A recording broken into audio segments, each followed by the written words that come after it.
Em nome do Pai, do Filho e do Espírito Santo. Amém. O anjo do Senhor anunciou Maria, ela concebeu do Espírito Santo. Ave Maria, cheia de graça, o Senhor é convosco. Bendita sois vós entre as mulheres. Bendito é o fruto do vosso ventre, Jesus. Santa Maria, Mãe de Deus, rogai por nós, pecadores, agora e na hora de nossa morte. Amém. Eis aqui a serva do Senhor, faça-se em mim segundo a vossa palavra. Ave Maria, cheia de graça, o Senhor é convosco. Bendita sois vós entre as mulheres. Bendito é o fruto do vosso ventre, Jesus. Santa Maria, Mãe de Deus, rogai por nós, pecadores, agora e na hora de nossa morte. Amém. O Verbo divino se fez carne e habitou entre nós. Ave Maria, cheia de graça, o Senhor é convosco. Bendita sois vós entre as mulheres. Bendito é o fruto do vosso ventre, Jesus. Santa Maria, Mãe de Deus, rogai por nós, pecadores, agora e na hora de nossa morte. Amém. Rogai por nós, Santa Mãe de Deus, para que sejamos dignos das promessas de Cristo. Oremos, infundi, Senhor, em nossas almas a vossa graça, como vos pedimos, para que nós, que por anunciação do anjo, viemos a saber o mistério de vossa encarnação, paixão e morte de cruz, cheguemos um dia à glória eterna dos céus, pelo mesmo Cristo, Senhor nosso. Amém. Caríssimo irmão e irmã, hoje nós meditamos a liturgia para nós no Brasil da memória obrigatória de Santos André de Soveral e Ambrósio Francisco Ferro, presbíteros, Mateus Moreira e companheiros mártires. São 30 aqueles que conhecemos o nome, fora aqueles que os nomes se perderam. Então, tantos mártires que morreram pela fé na nossa terra, do Brasil. Eles que derramaram seu sangue para testemunhar a fé na verdadeira igreja, nos sacramentos da igreja. Sofreram diversos martírios, diversos tormentos, e assim, sofrendo e passando por todas as adversidades, derramaram seu sangue, suas vidas, por causa de Jesus, por causa da fé.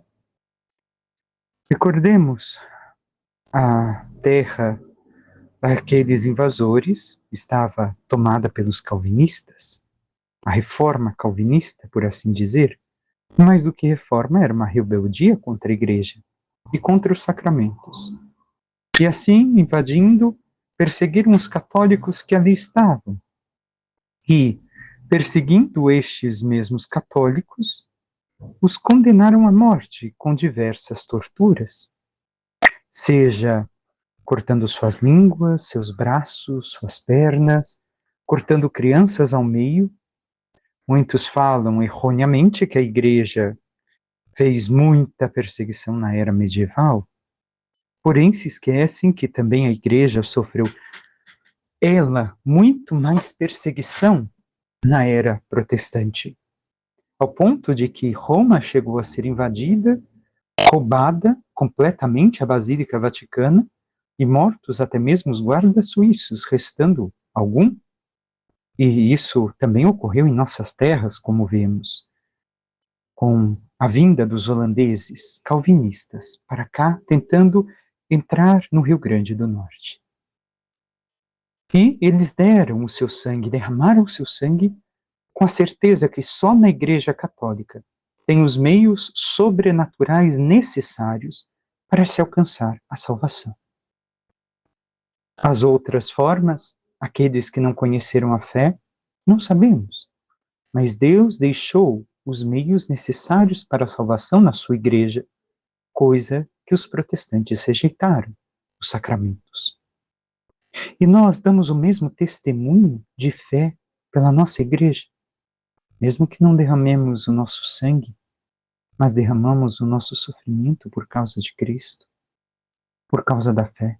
Testemunhamos diante das perseguições e de tantas coisas que nos fazem no mundo de hoje que apostata da fé. A primeira leitura hoje é tirada do livro de Baruque. Ao Senhor nosso Deus cabe justiça, enquanto a nós resta nos curar de vergonha, como acontece no dia de hoje aos homens de Judá e aos habitantes de Jerusalém.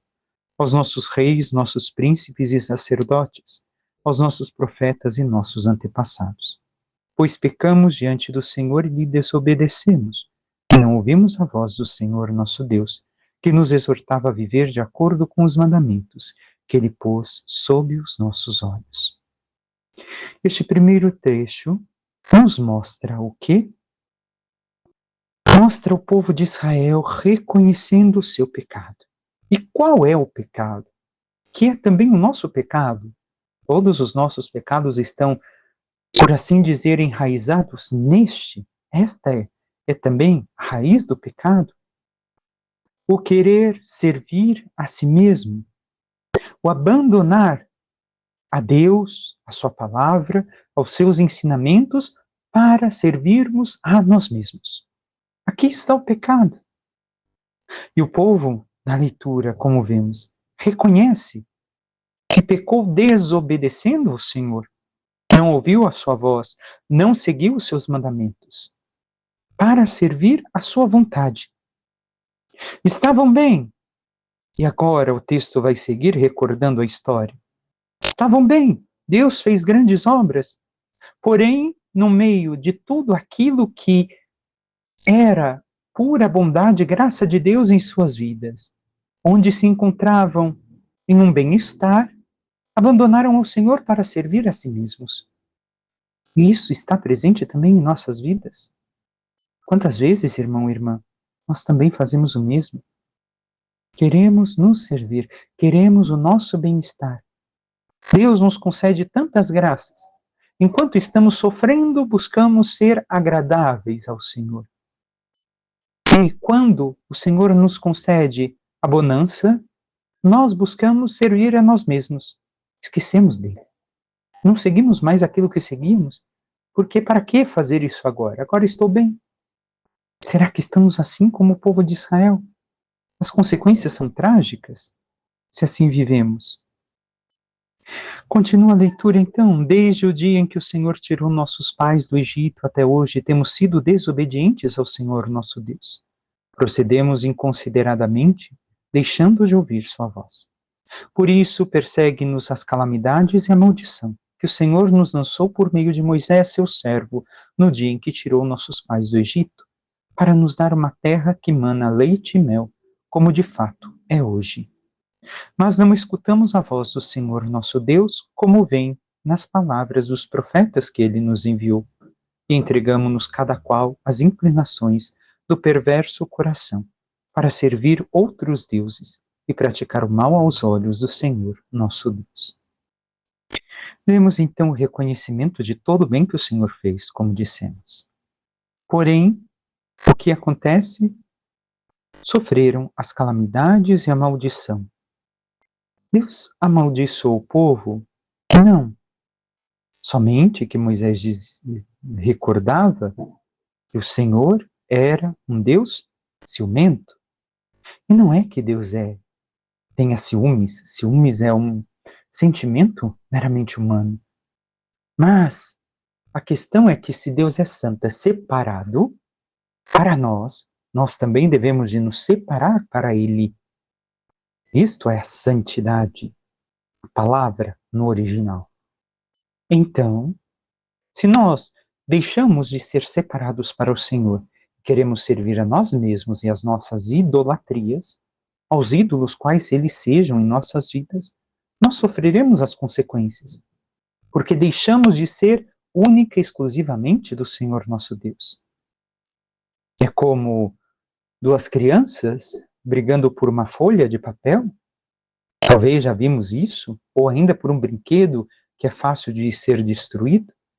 Uma puxa de um lado, outra de outro, e o que acontece? Se destrói. Assim também acontece conosco. Nós queremos a Deus, mas servimos a nós e às nossas idolatrias e ao pecado, e assim somos puxados de todos os lados e como uma folha se rasga. E a folha já não é mais íntegra.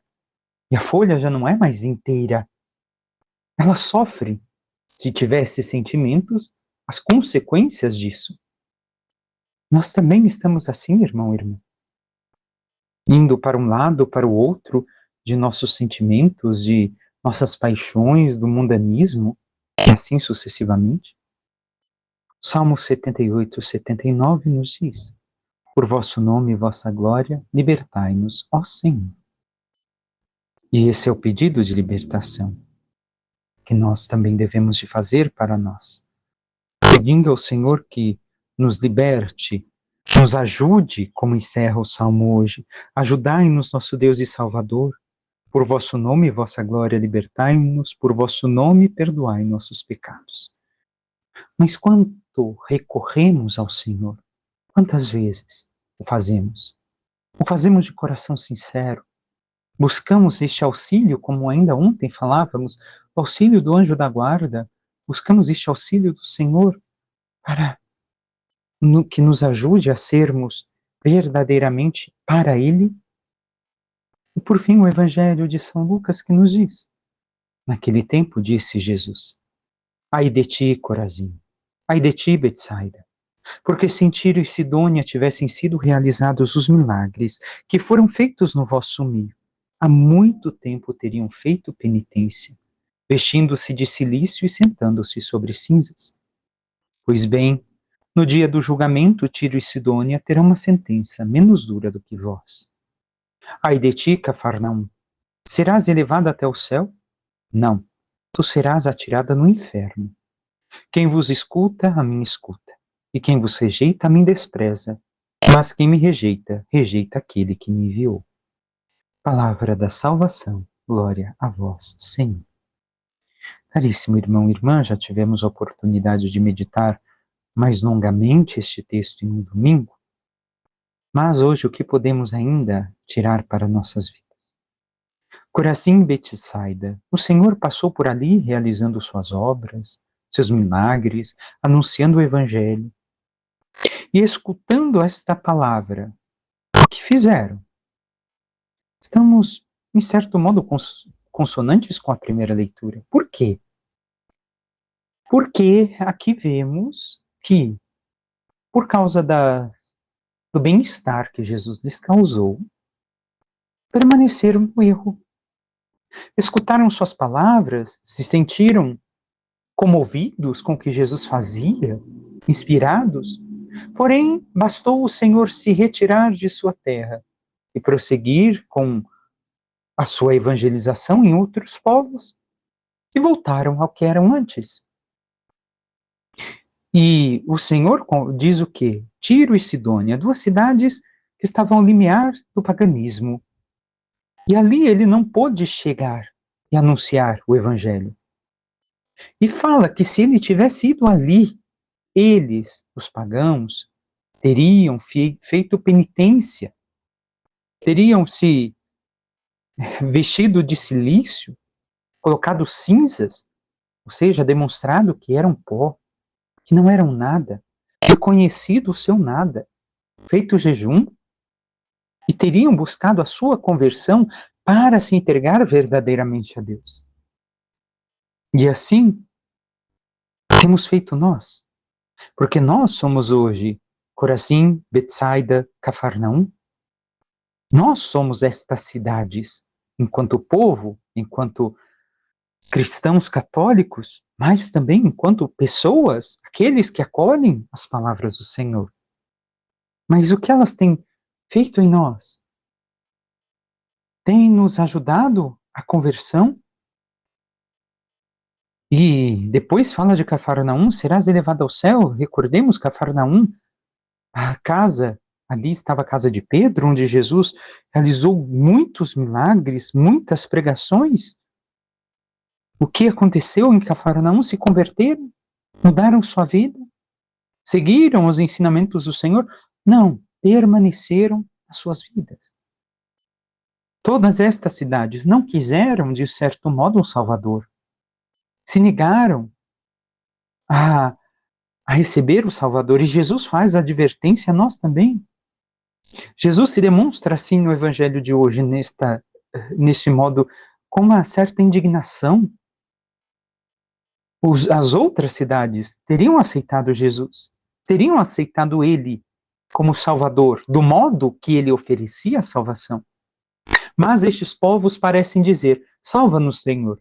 mas ao meu modo, ao modo que eu quero, não aquilo que o Senhor diz. Não, não. Isso daí, sinto muito. O Senhor está exagerando. Do modo que eu quero, tudo bem. Do modo que o Senhor quer, não é bem assim. As coisas são diferentes hoje, poderíamos parafrasear. O nosso tempo não é igual ao seu, Senhor. Olha o quanto tantos pensadores dentro da igreja têm mudado os pensamentos. Olha, Senhor, o Senhor também tem que mudar, o evangelho tem que mudar. Não é bem assim. Estamos assim? Cuidado. Nos acontecerá como Cafarnaum se assim caminharmos, querendo um Salvador ao nosso modo, e não aquele verdadeiro Salvador que Ele é, que nos chama à conversão, a abandonar o pecado, a mudar nossas vidas, a viver a santidade. E o que temos feito de nossa vida com o Senhor? E recordemos, peçamos a Ele que seja um companheiro, aquele que nos ajuda, porque sábio é aquele que sabe confiar também no outro, em Deus. Ter esta confiança em Deus, que Ele me guia, que Ele guia a minha vida, o que Ele me diz é o melhor. E segue o Senhor dizendo: quem vos escuta, a mim escuta, e quem vos rejeita, a mim despreza. Recordemos também, nós somos chamados a ser profetas, a anunciar o Evangelho, a ser evangelizadores. Se realmente anunciamos a palavra do Senhor e não a nossa, e nos escutam, estão escutando ao Senhor e não a nós. Mas se nos rejeitam, o que é próprio, aqueles que são evangelizadores, os santos, os apóstolos, os discípulos, os profetas, se nos rejeitam, é Jesus que é desprezado. E isso não deve de desanimar a nossa missão. Recordemos quantos fizeram a missão, foram rejeitados, humilhados, desprezados, porém continuaram realizando a missão que o Senhor lhes confiou, porque não era deles, era do Senhor. E assim encerra o Senhor. Mas quem me rejeita, rejeita aquele que me enviou. Então, se rejeitam ao Senhor, não estão rejeitando a nós, estão rejeitando a salvação. Rezemos para que se converta, mas rezemos também pela nossa conversão. Porque pode ser que nós estejamos rejeitando o Senhor com todas as suas palavras, com tudo aquilo que Ele nos pede e nos diz. Peçamos à Santíssima Virgem Maria, nossa Mãe, que interceda por cada um de nós e nos ajude a cada vez mais reconhecer quem somos diante de Deus, reconhecer nossas falhas em relação aos seus ensinamentos, a sua palavra, a vida de oração e intimidade com Ele. E assim, vendo onde estamos falhando com o Senhor, aquilo que abandonamos do Evangelho, possamos buscar o perdão dos nossos pecados, a mudança de nossas vidas para sermos fiéis ao Senhor. E vivendo cada vez mais a sua palavra, a intimidade com Ele, alcancemos a santidade para um dia vivermos a salvação eterna. Louvado seja nosso Senhor Jesus Cristo, para que sempre seja louvado. Por intercessão da Santíssima Virgem Maria, de todos os santos e anjos de Deus, desça sobre vós, vossas famílias, vosso trabalho e tudo que vos pertence, a bênção do Deus Todo-Poderoso, que é Pai, Filho e Espírito Santo. Amém. Um santo e abençoado dia a todos.